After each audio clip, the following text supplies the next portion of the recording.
Good morning बच्चों। पिछले class में हमने रेशों से वस्त्र तक में थोड़ा सा तुम लोगों को एक परिचय सा दिया था।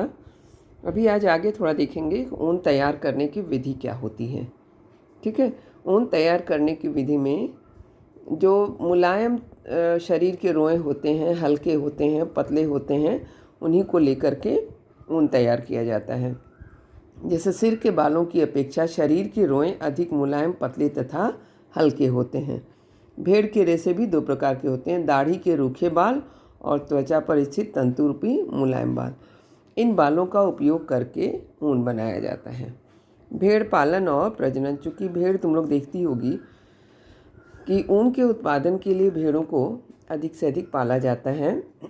सामान्यतः जम्मू कश्मीर, हिमाचल प्रदेश, उत्तराखंड, अरुणाचल प्रदेश और सिक्किम के पहाड़ी क्षेत्रों अथवा हरियाणा, पंजाब, राजस्थान और गुजरात के मैदानी भागों में गडेरियों के द्वारा भेड़ों के झुंड पाले जाते हैं। चूँकि भेड़ शाकाहारी होते हैं और वे घास और पत्तियां खाना पसंद करती हैं। इसके अलावा उन्हें दाल, मक्का, ज्वार, खली इत्यादि दिया जाता है। भेड़ों के रेशों की गुणवत्ता उनके पोषण इत्यादि पर निर्भर करती है। वहाँ की जलवायु कैसी है, किस तरह का उनका खान पान है, रहन सहन, इस पर निर्भर करता है। तो कभी कभी ऐसा होता है कि कुछ ऐसे भेड़ होते हैं जिनके शरीर पर घने बाल होते हैं, जिससे अच्छी गुणवत्ता वाली ऊन प्राप्त होती है। तो ऐसी भेड़ों का उपयोग किया जाता है, अच्छी नस्ल के भेड़ों को जन्म देने के लिए किया जाता है। इस क्रिया को कहते हैं वर्णात्मक प्रजनन, यानी अच्छी भेड़ों को नई जाति उत्पन्न करने के लिए इसका उपयोग किया जाता है। यहाँ आपकी बुक में कुछ भारतीय नस्लों की जानकारी दी गई है, जो कि ऊन की गुणवत्ता के आधार पर उनका नाम क्या है और कहाँ पाया जाता है। ठीक है, किस किस राज्य में पाए जाते हैं और उनकी जो त्वचा पर पाई जाने वाले जो बाल होते हैं उनसे क्या क्या चीज़ें बनाई जाती हैं। ठीक, तो भेड़ के रेशों को ऊन में संसाधित करने के विभिन्न चरण होते हैं। सबसे पहले क्या होता है, भेड़ों के बालों की कटाई की जाती है। उनके शरीर पर जो घने बाल होते हैं उनको शरीर से उतार लिया जाता है। इसको कहते हैं रेशों की कटाई। ठीक है, इसके लिए मशीन का प्रयोग किया जाता है। सामान्यतः किसी भी मौसम में काटा जाता है, लेकिन अधिकांशतः देखा जाता है कि गर्मी के मौसम में ही काट दिया जाता है, ताकि इस पर अगर शरीर पर बाल ना रहे तो उसे कोई दिक्कत ना होने पाए। फिर कुछ दिन के बाद उसके बाल धीरे धीरे निकलने लगते हैं। जब कट जाती है बाल, तो जैसे आपके बाल लंबे हो जाते हैं ना कटने के बाद भी, उसी तरह से इनके बाल भी उगाते हैं। ठीक है, दूसरी क्रिया जो होती है उसको अभिमार्जन की क्रिया कहते हैं। अभिमार्जन की क्रिया में जो कटाई के बाद जो रेशे मिलते हुए उनको खूब अच्छी तरह से धोया जाता है। आजकल तो मशीन के द्वारा धोया जाता है, खूब साफ़ कर दिया जाता है। इसको कहते हैं जिसमें धूल और गंदगी जो भी फंसी होती है उसके शरीर में, शरीर के रोए पर, वह निकल जाता है। तीसरा चरण होता है छटाई। उसमें से लंबे बालों को अलग किया जाता है, छोटे हेयर्स को अलग किया जाता है, छांट दिया जाता है। तो पहले हाथों के द्वारा होती थी, लेकिन अब मशीनों की सहायता से की जाती है। चौथा चरण होता है कताई। अब इन जो छोटे छोटे बाल मिलते हैं, जो हेयर्स मिलते हैं, जो रेशे मिलते हैं, उनको सुखा लिया जाता है और सुखा करके उनकी कताई होती है। मशीनों के द्वारा उनकी कताई होती है, जो पतले पतले धागे के रूप में निकलते जाते हैं। फिर उसके बाद उसकी रंगाई होती है। सबको मालूम है कि जो हेयर्स होते हैं वो सफ़ेद या काले या भूरे होते हैं, लेकिन उनको अलग अलग रंगों में रंगा जाता है। इसको रंगाई कहते हैं। और तब उसके बाद उनसे ऊनी धागा तैयार किया जाता है। तो इस तरह से ये भेड़ के द्वारा जो ऊन प्राप्त करने की क्रिया है, यह 6 चरणों में होती है। कौन कौन से हैं?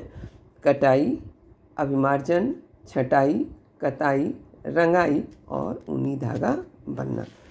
तो इस तरह से ऊनी धागा भेड़ से तैयार किया जाता है। इसी तरह से रेशम का धागा भी रेशम के कीट से तैयार किया जाता है। रेशम का कीट जो होता है शहतूत के पौधों पर वृक्ष पर पाया जाता है और इसी पर यह अपना जीवन यापन करता है। तो इसका जीवन चक्र जो होता है, यहाँ इसका जीवन चक्र का एक चित्र दिया हुआ है। ठीक है, ये रेशम एक प्राकृतिक रेशा है, लेकिन इससे जो वस्त्र तैयार किए जाते हैं उनको अलग अलग ढंग से रेशम कीट पालन करने वाले करते हैं और उसके आधार पर उनसे वस्त्र तैयार करते हैं। तो रेशम प्राप्त करने के लिए रेशम के कीटों का पालन विज्ञान की जिस शाखा में किया जाता है उसे सेरिकल्चर कहते हैं। ठीक है। मादा रेशम कीट सैकड़ों की संख्या में अंडे देती हैं। कहाँ पर? शहतूत, अरंडी, ओक इत्यादि के पेड़ों पर यह जो मादा रेशम होती है वह अंडे देती है और शहतूत की पत्तियों की निचली सतह पर चिपके होते हैं। इन अंडों से सफ़ेद रंग के लार्वा निकलते हैं जिन्हें कैटरपिलर कहते हैं, इल्ली भी कहते हैं या लार्वा भी कहते हैं। ये पेड़ की कोमल पत्तियों को खाते हैं और 4 से 6 सप्ताह में वृद्धि करके जीवन चक्र की अगली अवस्था में प्रवेश करते हैं।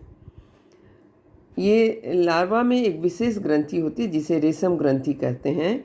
इस ग्रंथि से अत्यंत महीन लसदार पदार्थ स्रावित होता रहता है जो प्रोटीन युक्त होता है।